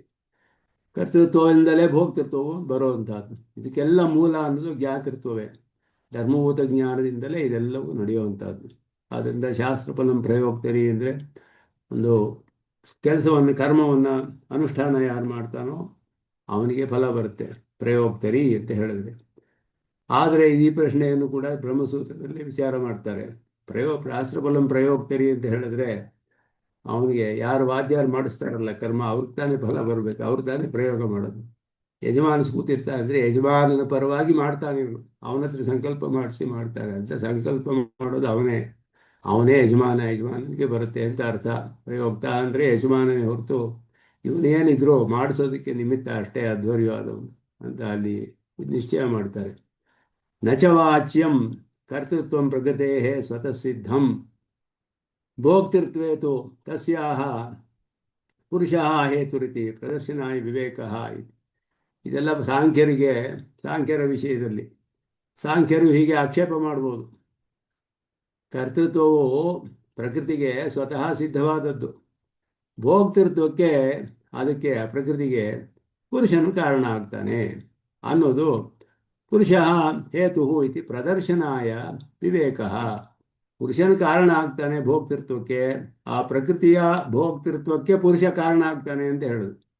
ಈ ವಿವೇಕವನ್ನು ತೋರಿಸೋಕ್ಕೋಸ್ಕರ ಹೀಗೆ ಹೇಳಲ್ಪಟ್ಟಿದೆ ಅಂತ ಹೇಳಿದ್ರೆ, ಪುರುಷ ಪ್ರಕೃತಿ ಬೇರೆ ಬೇರೆ ಕರ್ತೃತ್ವ ಭೋಕ್ತೃತ್ವ ಹೇಳಲ್ಪಟ್ಟಿದೆ ಈ ಶ್ಲೋಕದಲ್ಲಿ. ಪ್ರಕೃತಿಗೆ ಕರ್ತೃತ್ವ ಹೇಳಿ ಪುರುಷನಿಗೆ ಭೋಕ್ತೃತ್ವ ಹೇಳಿದೆ. ಆದರೆ ಅವರು ಹೇಳಿದ್ರು ಪ್ರಕೃತಿ ಕರ್ತೃ ಪ್ರಕೃತಿ ಭೋಕ್ತೃ ಹೀಗೆ ಹೇಳಿದ್ರೆ ಎರಡೂ ಪ್ರಕೃತಿಯೇ ಅಂತ ಹೇಳಿದ್ರೆ ಯಾವಾಗ ಎರಡೂ ಒಂದೇ ಹೇಳಬೇಕಾಗಿತ್ತಲ್ಲ ಇಲ್ಲಿ ಅಂದರೆ, ಅದಕ್ಕೆ ಅವ್ರು ಹೇಳ್ತಾರೆ ಇಲ್ಲ, ಕರ್ತೃತ್ವ ಪ್ರಕೃತಿಗೆ ಸ್ವತಃ ಸಿದ್ಧವಾದದ್ದು, ಭೋಕ್ತೃತ್ವ ಪ್ರಕೃತಿಗೆ ಪುರುಷನ ಕಾರಣದಿಂದ ಆಗುತ್ತೆ, ಆದರೆ ಆಗೋದು ಪ್ರಕೃತಿಗೆ. ಆದ್ದರಿಂದ ಹೀಗೆ ಬೇರೆ ಬೇರೆಯಾಗಿ ಹೇಳಲ್ಪಟ್ಟಿದೆ ಅಂತ ಅವರು ಉತ್ತರ ಕೊಡಬಹುದು. ಹಾಗೆ ಹೇಳಕ್ಕೆ ಆಗೋದಿಲ್ಲ ಅಂತಾರೆ. ನಚವಾಚ್ಯಂ ಒಂದು, ನೀವು ಹೀಗೆ ಹೇಳಕ್ಕೆ ಸಾಧ್ಯವಿಲ್ಲ. ಯಾಕೆ ಅಂತ ಹೇಳಿದ್ರೆ, ಪುರುಷ ನಿರಪೇಕ್ಷಾಯ ಕೇವಲಾಯ ಪ್ರಕೃತೆ ಕರ್ತೃತ್ವಸ್ಯಾಪಿ ಅಯೋಗಾತ್ ಅನಭ್ಯುಪಗಮಾಚ. ಸಾಂಖ್ಯರು ಒಪ್ಕೊಳ್ಳೋದಿಲ್ಲ ಇದನ್ನ. ಪ್ರಕೃತಿಗೆ ಕರ್ತೃತ್ವ ಹೇಗೆ ಬರುತ್ತೆ ಅಂದರೆ ಪುರುಷನ ಸನ್ನಿಧಾನದಿಂದಲೇ ಬರುತ್ತೆ, ತಾನಾಗಿಯೇ ಸ್ವತಃ ಸಿದ್ಧವಾಗಿಲ್ಲ. ಪ್ರಕೃತಿಗೆ ಪುರುಷನ ಸನ್ನಿಧಾನದಿಂದಲೇ ಅದಕ್ಕೆ ಕರ್ತೃತ್ವ ಬರುತ್ತೆ ಅಂತ ಅವರು ಹೇಳ್ತಾರೆ. ಪುರುಷಸ್ಯ ಸನ್ನಿಧಾನ ಅಂತ ಅವನ ಸನ್ನಿಧಾನ ಇಲ್ಲದೆ ಹೋದ್ರೆ ಬರೋದಿಲ್ಲ. ಆದ್ದರಿಂದ ಪುರುಷನ ಅಪೇಕ್ಷೆ ಇಲ್ಲದ ಕೇವಲ ಪ್ರಕೃತಿಗೆ ಕರ್ತೃತ್ವವು ಸಾಧ್ಯವಿಲ್ಲ ಅಂತ ನೀವೇ ಒಪ್ಕೊಂಡಿದ್ದೀರಾ ಅಂತ ಹೇಳಿದ್ರು. ಸಾಧ್ಯವಿಲ್ಲ ಅನ್ನೋದು ಅಯೋಗಾತಿ ಅನಭ್ಯುಪಗಮಾಚ. ನೀವು ಅದರಲ್ಲಿ ಒಪ್ಕೊಂಡಿಲ್ಲ, ಕರ್ತೃತ್ವ ಇದೆ ಅಂತ ಪ್ರಕೃತಿಗೆ, ಕೇವಲ ಪ್ರಕೃತಿಗೆ ಒಪ್ಕೊಂಡಿಲ್ಲ. ಪುರುಷನ ಸನ್ನಿಧಾನವಿಲ್ಲದೆ ಪ್ರಕೃತಿ ಇದೆ ಅಂತ ಒಪ್ಕೊಂಡಿಲ್ಲ ನೀವು. ಅನ್ಯಥಾ ಇಲ್ಲದೆ ಹೋದರೆ ನಿಮ್ಮ ಸಿದ್ಧಾಂತಕ್ಕೆ ವಿರೋಧ ಬರುತ್ತೆ ಅಂತ ತೋರಿಸ್ತಾರೆ. ವಿಶುದ್ಧ ಕೇವಲ ಜ್ಞಾನೋದಯೇಪಿ, ಅವನಿಗೆ ವಿಶುದ್ಧನಾದ ಕೇವಲ ನಾನು ವಿಶುದ್ಧನಾದವನು ಕೇವಲಿ ಅನ್ನುವ ಜ್ಞಾನ ಪುರುಷನಿಗೆ ಬರಬೇಕು. ಅದುವೇ ಮೋಕ್ಷ. ಪ್ರಕೃತಿ ಬೇರೆ, ನಾನು ವಿಶುದ್ಧನಾದವನು, ನಾನು ಕೇವಲಿ ಅಂದರೆ ನನಗೆ ಯಾವ ಒಂದು ವಿಶೇಷವೂ ಇಲ್ಲ, ಇದು ಇಲ್ಲ, ಕರ್ತೃತ್ವ ಭೋಕ್ತೃತ್ವ ಇಲ್ಲ, ಏನೂ ಇಲ್ಲ, ನನಗೆ ಕೇವಲಿ ನಾನು ಪರಿಶುದ್ಧನಾದವನು ಅನ್ನುವ ಜ್ಞಾನೋದಯ ಬರಬೇಕು ಅವನಿಗೆ. ಆಗಲೇ ಮೋಕ್ಷ ಅವನಿಗೆ. ಆಗೇನಾಗುತ್ತೆ ಅದರಲ್ಲಿ, ತೇನ ನಿವೃತ್ತ ಪ್ರಸವಾಂ ಅರ್ಥವಶಾತ್ ಸಪ್ತರೂಪ ವಿನಿವೃತ್ತಾಂ ಇತ್ಯುಕ್ತ ಸಪ್ತರೂಪ ವಿನಿವೃತ್ತಿ ಭಂಗ ಪ್ರಸಂಗಾತ್. ಈ ಶ್ಲೋಕದಲ್ಲಿ ಅವರು ಹೇಳ್ತಾರೆ, 65ನೇ ಶ್ಲೋಕ ಸಾಂಖ್ಯಕಾರಿಕೆಯಲ್ಲಿ, ತೇನ ನಿವೃತ್ತ ಪ್ರಸವಾ ಅರ್ಥವಶಾತ್ ಸಪ್ತರೂಪ ವಿನಿವೃತ್ತಾಂ ಪ್ರಕೃತಿಂ ಪಶ್ಯತಿ ಪುರುಷಃ ಪ್ರೇಕ್ಷಕವತ್ ಅವಸ್ಥಿತಃ ಸ್ವಚ್ಛ ಅಂತ ಹೇಳಿದ್ರು. ಪ್ರಕೃತಿಂ ಪಶ್ಯತಿ ಪುರುಷ ಪ್ರೇಕ್ಷಕವತ್, ಜಸ್ಟ್ ಎ ಸ್ಪೆಕ್ಟೇಟರ್, ಪ್ರೇಕ್ಷಕವತ್ ಅಷ್ಟೇ, ನೋಡ್ತಾ ಇದ್ದಾನೆ ಒಬ್ಬ ಪ್ರಕೃತಿನ ಪ್ರೇಕ್ಷಕನಂತೆ ನೋಡ್ತಾ ಇದ್ದಾನೆ, ಸ್ಪೆಕ್ಟೇಟರ್ ಥರ ನೋಡ್ತಾ ಇದ್ದಾನೆ ಅಷ್ಟೇ. ಅವನು ಸ್ವಚ್ಛನಾದವನು, ನೋಡ್ತಾನವನು. ಏನಾಗುತ್ತೆ, ಅವನಿಗೆ ಜ್ಞಾನ ಬಂದಾಗ ಅವನಿಗೆ ಪುರುಷನು ಅದರ ಕಾರಣವಾದ ಪ್ರೇಕ್ಷಕನಂತೆ ಸ್ವಚ್ಛನಾದ ಪುರುಷನು ಹೇಗೆ ಇದ್ದಾನೋ ಅವನೇನು ಮಾಡಿ ನೋಡ್ತಾನೆ ಅಂದರೆ, ಪ್ರಕೃತಿಯು ನಿವೃತ್ತ ಪ್ರಸವ, ತನ್ನ ಕಾರ್ಯವನ್ನು ಮಾಡೋದರಲ್ಲಿ ಅದು ನಿವೃತ್ತವಾಗೋಯ್ತು. ಪ್ರಸವ ಅಂದರೆ ಉಂಟು ಮಾಡೋದು, ಸೃಷ್ಟಿ ಮಾಡೋದು. ಪ್ರಸವ, ನಿವೃತ್ತ ಪ್ರಸವ ಅಂತ ಹೇಳಿದ್ರೆ ತನ್ನ ಕಾರ್ಯವನ್ನು ಉಂಟು ಮಾಡೋದು ನಿಲ್ಲಿಸ್ಬಿಡ್ತು ಪ್ರಕೃತಿ. ಸಪ್ತರೂಪ ವಿನಿವೃತ್ತಾಂ, ಅಂತಹ ಪ್ರಕೃತಿಯನ್ನು ನೋಡ್ತಾನೆ. 7 ವಿಧವಾದದ್ದು ಅಂತ ಹೇಳಲ್ಪಟ್ಟಿದೆ. ಅರ್ಥವಶಾತ್, ಯಾಕೆಂದರೆ ಇವನಿಗೆ ಆ ಅರ್ಥವಶಾತ್ ಅಂದರೆ, ಅರ್ಥ ಅಂದರೆ ಪ್ರಯೋಜನ, ಜೀವಾತ್ಮನಿಗೆ ಪ್ರಯೋಜನ ಉಂಟಾಗುವ ಕಾರಣದಿಂದ ಈ 7 ವಿಧವಾದ ಅವನಿಗೆ ವಿಷಯಗಳಿಂದ ನಿವೃತ್ತಿ ಹೊಂದಿದೆ ಪ್ರಕೃತಿಯನ್ನು ನೋಡ್ತಾನು. 7 ವಿಧವಾದ ಯಾವುದು ಅನ್ನೋದನ್ನೆಲ್ಲ ಬೇರೆ ಕಡೆ ಹೇಳ್ತಾರೆ ಅವರು. ಅದರಲ್ಲಿ ಹೇಳುವಾಗ ಅವರು ಬೇರೆ ಬೇರೆ ವಿಷಯಗಳನ್ನು ಹೇಳ್ತಾರೆ. ಅವನಿಗೆ ಒಳ್ಳೆಯ, ಅಲ್ಲಿ ಹೇಳುವಾಗ ಎಲ್ಲ ಕೆಟ್ಟ ಕಾರ್ಯಗಳು, ಪುಣ್ಯವಾಗಲಿ ಪಾಪವಾಗಲಿ, ಇಲ್ಲ ಅಜ್ಞಾನವಾಗಲಿ ಅಥವಾ ವೈರಾಗ್ಯವಾಗಲಿ, ಅವನಿಗೆ ಆಸೆಯಾಗಲಿ ಅಥವಾ ಶಕ್ತಿಯೋ ಅಶಕ್ತಿ, ಇದೆಲ್ಲ ಅಲ್ಲಿ ಹೇಳ್ತಾರೆ ಅವರು. ಇದೆಲ್ಲವೂ ಕೂಡ ಯಾವುದೂ ಇರೋದಿಲ್ಲ ಅವನಿಗೆ. ತತ್ವ ತಿಳಿದು ಬಿಟ್ರೆ ಅವನಿಗೆ ಪ್ರಕೃತಿ ಬೇರೆ, ನಾನು ಬೇರೆ, ನಾನು ಶುದ್ಧನಾದವನು ಕೇವಲಿ, ಇದು ಯಾವುದೂ ಇರೋದಿಲ್ಲ ಅವನಿಗೆ. ಇಂತಹ ಒಂದು ಪ್ರಕೃತಿಯನ್ನು ನೋಡ್ತಾನೆ, ಆಗಲೇ ಅವನಿಗೆ ಮೋಕ್ಷ ಅಂತ ಹೇಳಿದೆ. ಆದ್ದರಿಂದ ಇಲ್ಲಿ ಕರ್ತೃತ್ವವು ಪ್ರಕೃತಿಗೆ ಸ್ವತಃ ಸಿದ್ಧ ಅಂತ ಹೇಳಿದ್ರೆ ಇದು ಹೇಗೆ ನೋಡ್ತಾನೋ, ಪಶ್ಯತಿ ಅಂತ ಹೇಳಿದೆಯಲ್ಲ, ಅವನು ಸಪ್ತರೂಪ ವಿನಿವೃತ್ತಾಂ ಪ್ರಕೃತಿಂ ಪುರುಷ ಪಶ್ಯತಿ, ಪಶ್ಯತಿ ನೋಡವನು, ಅವನೇ ನೋಡ್ತಾನವನು. ಇತ್ಯುಕ್ತ ಸಪ್ತರೂಪ ವಿನಿವೃತ್ತ ಭಂಗ ಪ್ರಸಂಗಾತ್, ಪ್ರಕೃತಿ ಹೇಗೆ ಅದರಿಂದ ನಿವೃತ್ತಿಯಾಗುತ್ತೆ, ಇವನು ಹೇಗೆ ನೋಡ್ತಾನೆ, ಇದೆಲ್ಲವೂ ಕೂಡ ವಿರೋಧ ಬಂತವರಿಗೆ. ತಥಾಚ ಮುಕ್ತವಪಿ ಯಥಾಪೂರ್ವಮೇವ ಪ್ರಕೃತಿ ಪ್ರವೃತ್ತಿ ಸ್ಯಾತ್, ಆದ್ದರಿಂದ ಇವನಿಗೆ ಪುರುಷನ ಅಪೇಕ್ಷೆ ಇಲ್ಲದೆ ಮಾಡೋಕ್ಕೆ ಸಾಧ್ಯವಿಲ್ಲ, ಅದು ನೀವು ಒಪ್ಕೊಂಡಿಲ್ಲ. ಹಾಗೇನಾದ್ರು ಇದ್ದಿದ್ರೆ ಪ್ರಕೃತಿ ಇದರಿಂದ ನಿವೃತ್ತಿ ಆಗೋಕ್ಕೂ ಸಾಧ್ಯವಾಗ್ತಾ ಇರಲಿಲ್ಲ, ಆಗ ಇವನಿಗೆ ಯಾವಾಗಲೂ ಮೋಕ್ಷವೇ ಆಗೋದಿಲ್ಲ, ಹಂಗಾಗಬೇಕಾಗಿತ್ತು. ಅದಕ್ಕೆ ಆ ಪ್ರಕೃತಿ ಹೇಗಿದೆ ಅಂದರೆ, ಸಂಘಾತ ಪರಾರ್ಥತ್ವಾತ್ ತ್ರಿಗುಣಾದಿ ವಿಪರ್ಯಾದ ಅಧಿಷ್ಠಾನಾತ್ ಪುರುಷೋಸ್ತಿ ಭೋಕ್ತೃಭಾವಾತ್ ಕೈವಲ್ಯಾರ್ಥಂ ಪ್ರವೃತ್ತೇಶ್ಚ ಅಂತ ಹೇಳ್ತಾರೆ ಇವರು. ಜನನ ಮರಣ ಕರಣಾನಾಂ ಪ್ರತಿನಿಯಮಾತ್ ಅಯುಗಪತ್ ಪ್ರವೃತ್ತೇಶ್ಚ ಪುರುಷ ಬಹುತ್ವಂ ಸಿದ್ಧಂ ತ್ರೈಗುಣ್ಯ ವಿಪರ್ಯಾಚೈವ. ಇದೆಲ್ಲ ಅನುಮಾನಗಳು, ಇನ್ಫರೆನ್ಸು, ಇದೆಲ್ಲ ಊಹೆ ಮಾಡಿ ಸಾಧನೆ ಮಾಡ್ತಾರೆ, ಇದೆಲ್ಲ ಹೇತುಗಳನ್ನು ಇಟ್ಟು ಸಾಧನೆ ಮಾಡ್ತಾರೆ. ಈ ಪಂಚಮಿ ವಿಭಕ್ತಿ ಇರೋದೆಲ್ಲ ಹೇತುಗಳು ಇಲ್ಲಿರುವಂಥದ್ದು. ಸಂಘಾತ ಪರಾರ್ಥತ್ವಾತ್ ಅನ್ನೋದು ಒಂದು ಕಾರಣ. ಸಂಘಾತ ಪರಾರ್ಥತ್ವಾತ್ ಅಂದರೆ ಪಾಂಚಭೌತಿಕವಾದ ಸಂಘಾತ, ಪ್ರಕೃತಿ ಯಾವುದು ಹೀಗೆ ಸಂಘಾತವಾಗುತ್ತೋ ಅದು ಇನ್ನೊಂದರ ಪ್ರಯೋಜನಕ್ಕಾಗಿಯೇ ಇದೆ ಅಂತ ಅರ್ಥ, ಪ್ರಯೋಜನಕ್ಕಾಗಿ ಇರುವಂತಹದ್ದು. ಆದ್ದರಿಂದ ಸಂಘಾತ ಪರಾರ್ಥತ್ವ, ಪ್ರಕೃತಿಯು ಬೇರೆ ಇನ್ನೊಬ್ಬರ ಪ್ರಯೋಜನಕ್ಕೆ ಇರುವಂತಹದ್ದು. ಮತ್ತೆ ತ್ರಿಗುಣಾದಿ ವಿಪರ್ಯಾತ್, 3 ಗುಣಗಳನ್ನು ಹೊಂದಿದೆ, ಅವುಗಳಿಂದ ವಿಕಾರ ಹೊಂದುತ್ತಾ ಇರುತ್ತೆ. ಅಧಿಷ್ಠಾನಾತ್, ಅಧಿಷ್ಠಾನವಾಗಿದೆ. ಪುರುಷ ಅಸ್ತಿ, ಇದೆಲ್ಲ ಇರೋದ್ರಿಂದ ತ್ರಿಗುಣಕ್ಕಿಂತ ಬೇರೆಯಾಗಿದ್ದಾನೆ ಜೀವಾತ್ಮ. ಸಂಘಾತವಿರೋದು ಇನ್ನೊಬ್ಬರಿಗೋಸ್ಕರ, ಜೀವಾತ್ಮನಿಗೋಸ್ಕರ ಇದೆ. ತ್ರಿಗುಣಕ್ಕಿಂತ ಬೇರೆಯಾಗಿದ್ದಾನೆ ಜೀವಾತ್ಮ, ಅವನು ಅಧಿಷ್ಠಾನ ಆಗಿದ್ದಾನೆ. ಈ ಎಲ್ಲ ಕಾರಣದಿಂದ ಪುರುಷ ಅಸ್ತಿ ಅಂತ ನಾವು ಊಹೆ ಮಾಡ್ಬೋದು. ಭೋಕ್ತೃಭಾವಾತ್, ಅವನು ಅನುಭವಿಸುವವನಾದ್ದರಿಂದ ಕೈವಲ್ಯಾರ್ಥ ಪ್ರವೃತ್ತೇಶ್ಚ, ಕೈವಲ್ಯ ಉಂಟಾಗಲಿ ಎನ್ನುವ ಪ್ರಯೋಜನದಿಂದ ಪ್ರವೃತ್ತಿಯಾಗುತ್ತೆ. ಈ ಕಾರಣದಿಂದ ಜೀವಾತ್ಮನನ್ನು ಊಹೆ ಮಾಡ್ತಾರೆ ಅವರು. ಶರೀರದಲ್ಲಿ ಜೀವಾತ್ಮ ಇದ್ದಾನೆ ಅಂತ ಹೇಗೆ ತಿಳಿಯುತ್ತೆ ಅಂತ ಹೇಳಿದ್ರೆ, ಅವನಿದ್ದಾನೆ ಅನ್ನೋದನ್ನು ನಾವು ಊಹೆ ಮಾಡಿ ತಿಳ್ಕೋಬಹುದು ಅಂತ ಹೇಳಿದ್ರು. ಊಹೆ ಮಾಡುವಾಗ ಈ ಕಾರಣಗಳನ್ನೆಲ್ಲ ಹೇಳ್ತಾರೆ. 5 ಕಾರಣಗಳನ್ನು, ಈ ಕಾರಣಗಳನ್ನು ಹೇಳಿ ಸಂಘಾತ ಪರಾರ್ಥಸ್ವಾತ್ ತ್ರಿಗುಣಾದಿ ವಿಪರ್ಯಾತ್ ಮೊದಲಾದದ್ದೆಲ್ಲ ಹೇಳಿ ಇವನಿಗೆ ತ್ರಿಗುಣಗಳಿಲ್ಲ, ಇದಕ್ಕಿಂತ ಬೇರೆಯಾದವನು ಇವನು. ಅಧಿಷ್ಠಾನಾತ್, ಯಾವುದಾದ್ರೂ ಒಂದು ಅಧಿಷ್ಠಾನ ಇರಲೇಬೇಕು ಅಚೇತನಕ್ಕೆ. ಆದ್ದರಿಂದಲೂ ಕೂಡ ಭೋಕ್ತೃಭಾವಾತ್, ಅವನು ಅನುಭವಿಸುವವನಾದ್ರಿಂದಲೂ. ಆಮೇಲೆ ಕೈವಲ್ಯಾರ್ಥಂ ಪ್ರವೃತ್ತೇಶ್ಚ, ಎಲ್ಲವೂ ಕೂಡ ಪ್ರವೃತ್ತಿ ಉಂಟಾಗುವುದಿಲ್ಲ. ಯಾಕೆ ಅಂದರೆ ಕೈವಲ್ಯ ಅನ್ನುವ ಪ್ರಯೋಜನಕ್ಕೆ. ಆದ್ದರಿಂದ ಜೀವಾತ್ಮನು ಮಾಡೋ ಕೆಲಸಗಳೆಲ್ಲ ಮೋಕ್ಷಕ್ಕೋಸ್ಕರವೇ ಆಗಿರೋದ್ರಿಂದ ಪುರುಷ ಅಸ್ತಿ, ಒಬ್ಬ ಜೀವಾತ್ಮನು ಇದ್ದಾನೆ ಅಂತ ಊಹೆ ಮಾಡ್ಕೋಬೇಕು ಅಂತ ಅವ್ರಿಗೊಂದು ಸಾಂಖ್ಯಿಕಾರಿಕೆಯಲ್ಲಿ ಹೇಳ್ತಾರೆ.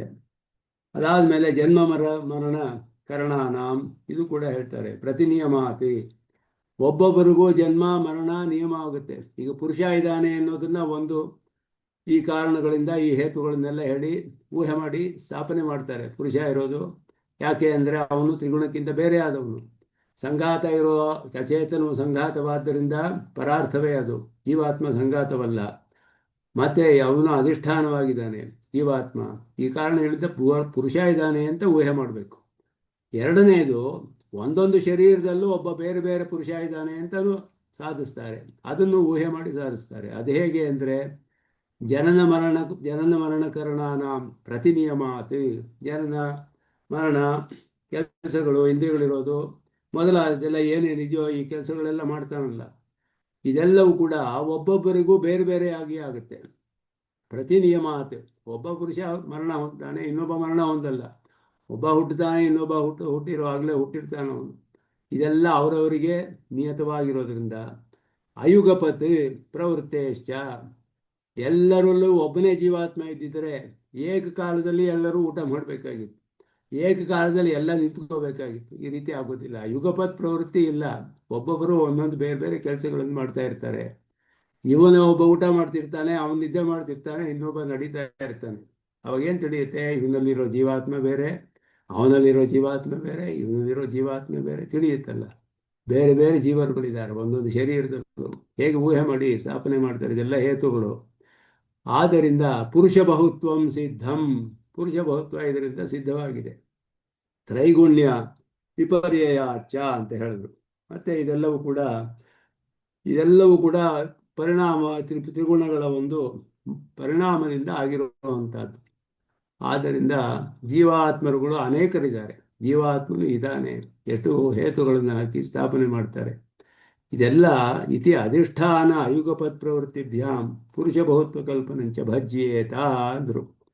ಇದೆಲ್ಲವೂ ಕೂಡ ಎಲ್ಲ ವ್ಯತ್ಯಾಸವಾಗಿಬಿಡುತ್ತೆ. ಇಲ್ಲಿ ಹೇಳಿದ್ದವರು ಕರ್ತೃತ್ವ ಪ್ರಕೃತಿಗೆ ಸ್ವತಃ ಸಿದ್ಧ, ಭೋಕ್ತೃತ್ವ ಪ್ರಕೃತಿಗೆ.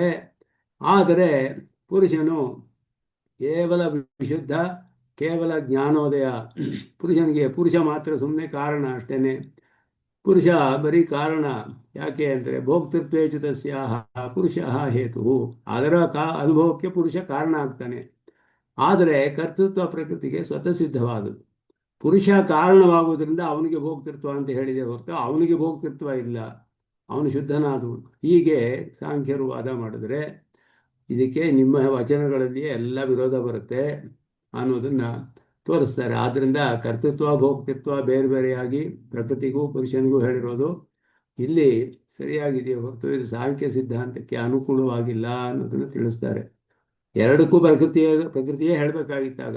ಭೋಕ್ತೃತ್ವವು ಪ್ರಕೃತಿಗಾಗಿದ್ದರೆ ಪುರುಷ ಅಂತ ಹೇಳ್ತಾ ಇರಲಿಲ್ಲ, ಪ್ರಕೃತಿಯೇ ಅಂತ ಹೇಳಬೇಕಾಗಿತ್ತು.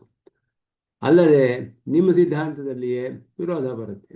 ಇದೆಲ್ಲ ಸ್ವಾಮಿ ದೇಶಿಕನ್ ತೋರಿಸ್ತಾರೆ ವಿಸ್ತಾರವಾಗಿ. ಅತ್ರ ಪುರುಷ ಪ್ರಕೃತಿಸ್ಥೋ ಹಿ ಭುಂಕ್ತೆ ಪ್ರಕೃತಿಜಾನ್ ಗುಣಾನಿತಿ ಅನಂತರೋಕ್ತಿಶ್ಚ ವ್ಯಾಹನ್ಯತ. ಮುಂದಿನ ಶ್ಲೋಕದಲ್ಲಿಯೂ ವಿರೋಧ ಬರುತ್ತೆ. ಪುರುಷ ಪ್ರಕೃತಿಸ್ಥೋ ಹಿ ಭುಂಕ್ತೆ ಪ್ರಕೃತಿಜಾನ್ ಗುಣಾನ್, ಪ್ರಕೃತಿಯಲ್ಲಿ ಇದ್ದುಕೊಂಡು ಅವಳ ಗುಣಗಳನ್ನು ಅನುಭವಿಸ್ತಾನೆ ಅನ್ನೋದಲ್ಲಿ ವಿರೋಧ ಬರುತ್ತೆ.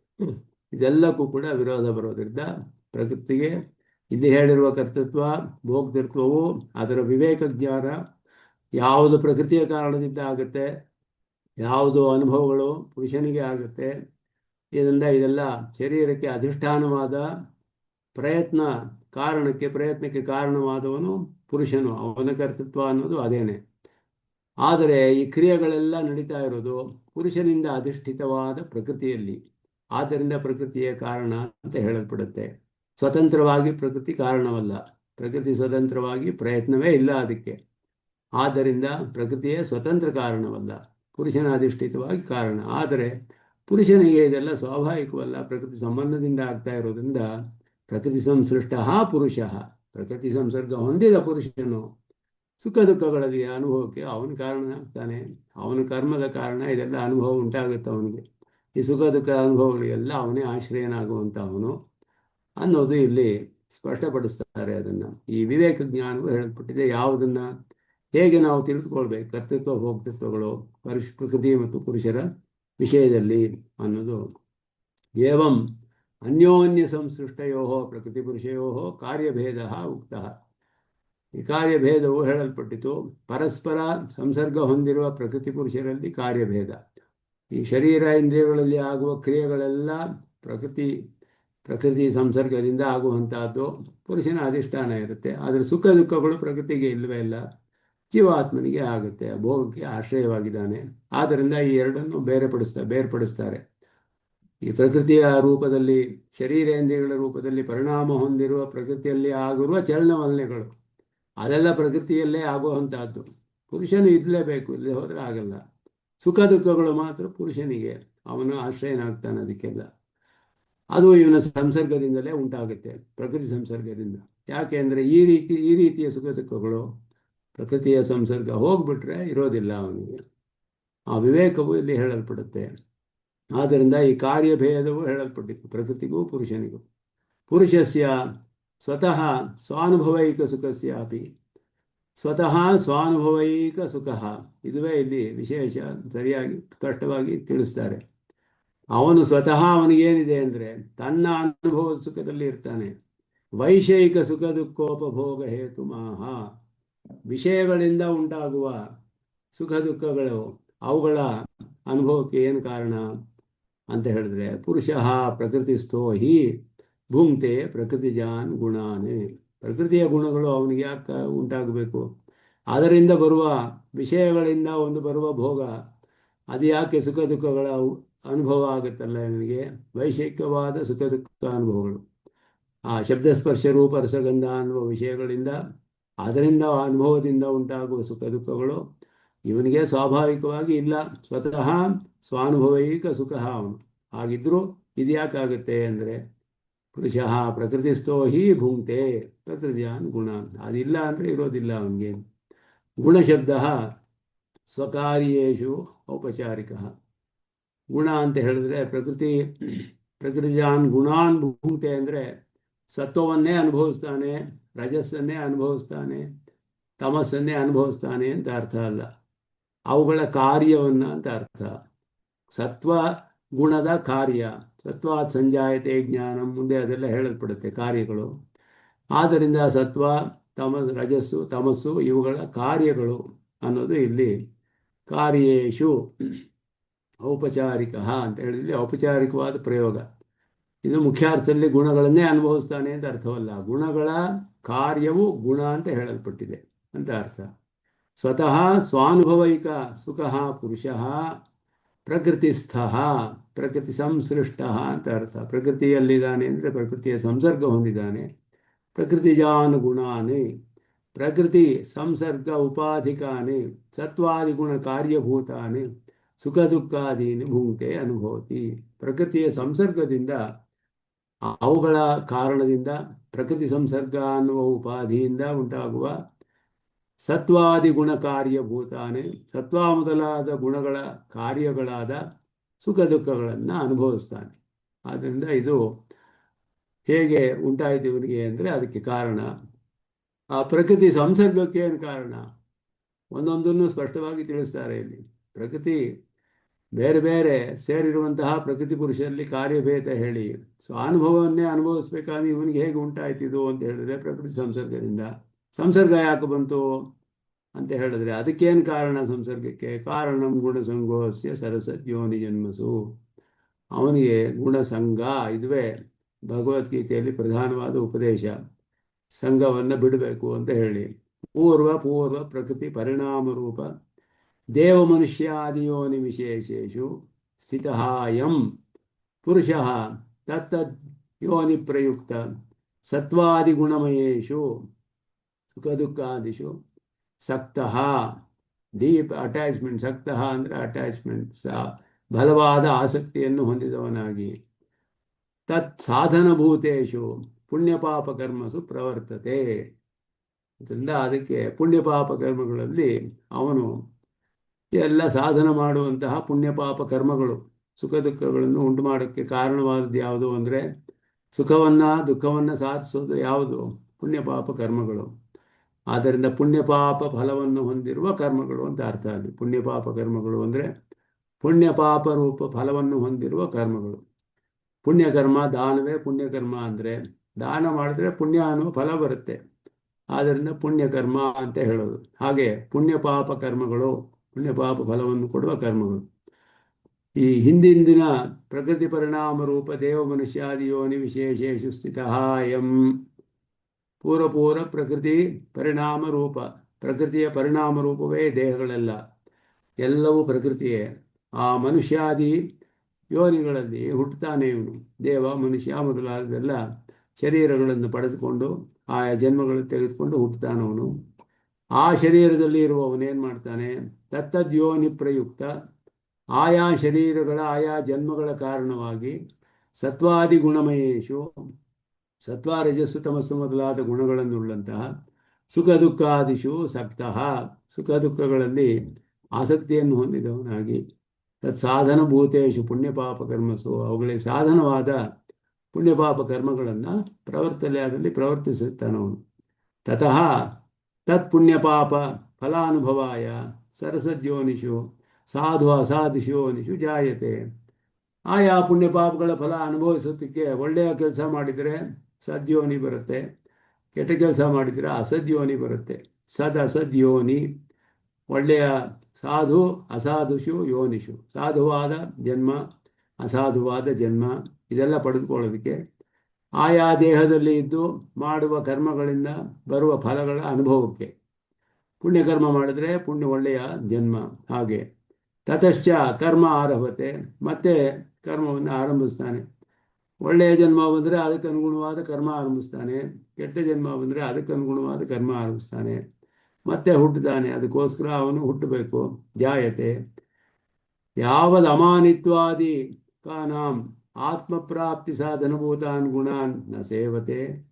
ಸೇವತೆ ಅಂತಲೇ ಹೇಳ್ಬೋದು. ಎಲ್ಲಿಯವರೆಗೂ ಯಾವಾಗ ಅವನು ಸೇವಿಸೋದಿಲ್ವೋ ಅಲ್ಲಿಯವರೆಗೂ, ಅಂದರೆ ಯಾವಾಗ ಸೇವಿಸೋಕ್ಕೆ ಆರಂಭಿಸ್ತಾನೋ ತಾವದೇವ ಸಂಸರತಿ, ಆರಂಭಿಸುವವರೆಗೂ ಅಷ್ಟೇ ಸಂಸಾರ ಅವನಿಗೆ.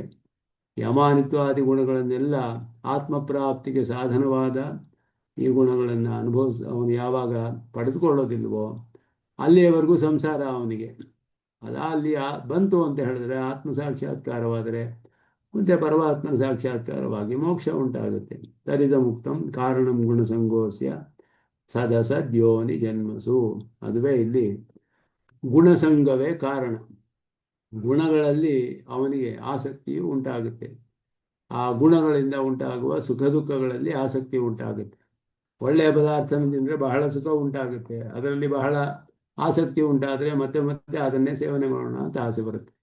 ಹೀಗೆ ಮಾಡಿ ಮಾಡಿ ಅದರಲ್ಲಿ ಒಂದು ದೀರ್ಘವಾದ ಆಸಕ್ತಿ ಉಂಟಾಗ್ಬಿಡುತ್ತೆ, ಬಲವಾದ ಆಸಕ್ತಿ. ಮತ್ತೆ ಮತ್ತೆ ಅದನ್ನೇ ಮಾಡಿ ಮತ್ತೆ ಮತ್ತೆ ಹಾಗೆ ಅನುಭವಿಸ್ತಾ ಇದ್ದರೆ ಇದರ ಫಲವನ್ನು ಅದಕ್ಕೆ ಅನುಗುಣವಾದ ಕರ್ಮಗಳನ್ನು ಮಾಡ್ತಾನೆ. ಆ ಕರ್ಮಗಳ ಫಲಗಳೆಲ್ಲ ಸೇರ್ಕೊಳ್ತಾ ಇರುತ್ತೆ. ಅದನ್ನು ಅನುಭವಿಸೋಕ್ಕೆ ಇನ್ನೊಂದು ಜನ್ಮ ಬರುತ್ತೆ. ಒಳ್ಳೆಯ ವಿಷಯಗಳನ್ನು ಸೇವಿಸಿದ್ರೆ ಒಳ್ಳೆಯ ಜನ್ಮ ಬರುತ್ತೆ, ಇಲ್ಲ ಕೆಟ್ಟ ವಿಷಯಗಳಾದರೆ ಕೆಟ್ಟ ಜನ್ಮ ಬರುತ್ತೆ. ಮತ್ತೆ ಅದಕ್ಕೆ ಅನುಗುಣವಾದ ಕರ್ಮ ಮಾಡ್ತಾನೆ, ಆ ಫಲಗಳನ್ನು ಅನುಭವಿಸೋಕ್ಕೆ ಮತ್ತೆ ಹುಟ್ಟುತ್ತಾನೆ. ಹೀಗೆಯೇ ಮಾಡ್ತಾ ಇದ್ದಾನೆ. ಅಮಾನಿತ್ವಾದಿ ಗುಣಗಳನ್ನೆಲ್ಲ ಮೈಗೂಡಿಸಿಕೊಂಡ್ರೆ ಆಗ ಅವನಿಗೆ ಉದ್ಧಾರವಾಗಿ ಆತ್ಮಸಾಕ್ಷಾತ್ಕಾರ ಉಂಟಾಗಿ ಮುಂದೆ ಮೋಕ್ಷವನ್ನು ಪಡೆದುಕೊಳ್ಬಹುದು. ಅಲ್ಲಿಯವರೆಗೂ ಇವನಿಗೆ ತಪ್ಪೋದಿಲ್ಲ. ಆದ್ದರಿಂದ ಈ ಪ್ರಕೃತಿ ಸಂಸರ್ಗ ಬರುವುದಕ್ಕೆ ಕಾರಣವೇನು ಅಂದರೆ ಈ ಪ್ರಾಕೃತ ಗುಣಗಳಲ್ಲಿ, ಅದರ ವಿಷಯಗಳಲ್ಲಿ ಬಲವಾದ ಆಸಕ್ತಿಯೇ ಅವನಿಗೆ ಕಾರಣ ಅನ್ನೋದು ಇಲ್ಲಿ ಹೇಳಲ್ಪಡುತ್ತೆ. ಅದರ ತಾತ್ಪರ್ಯ ಚಿಂತಿಕೆಯನ್ನು ಮುಂದೆ ಅನುಸಂಧಾನ ಮಾಡೋಣ ಅಂತ ಹೇಳಿ ಇಲ್ಲಿಗೆ ನಿಲ್ಲಿಸ್ಕೊಳ್ತೇನೆ. ಕವಿತಾರ್ಕಿಕ ಸಿಂಹಾಯ ಕಲ್ಯಾಣ ಗುಣಶಾಲಿನೇ ವೆಂಕಟೇಶಾಯ ವೇದಾಂತ ಗುರುವೇ ನಮಃ. ಶಿವತೆ ಮಹಾದೇಶಾಯ ನಮಃ. ನಿತ್ಯಮಚ್ಯುತ ಪದಾಂಬುಜಯುಗ್ಮರುಕ್ಮವ್ಯಾಮೋಹತಸ್ಥರಿತರಾಣಿ ತಿಲಾಯಮೇನೆ ಅಸ್ಮದ್ಗುರೋರ್ಭಗವತೋ ಶ್ರೀಕಸಿಂಧೋ ರಾಮಾನುಜಸ್ಯ ಚರಣೋ ಪ್ರಣಮ್ಯತೆ. ಓಂ ಶ್ರೀ ಕೃಷ್ಣಾರ್ಪಣಮಸ್ತು.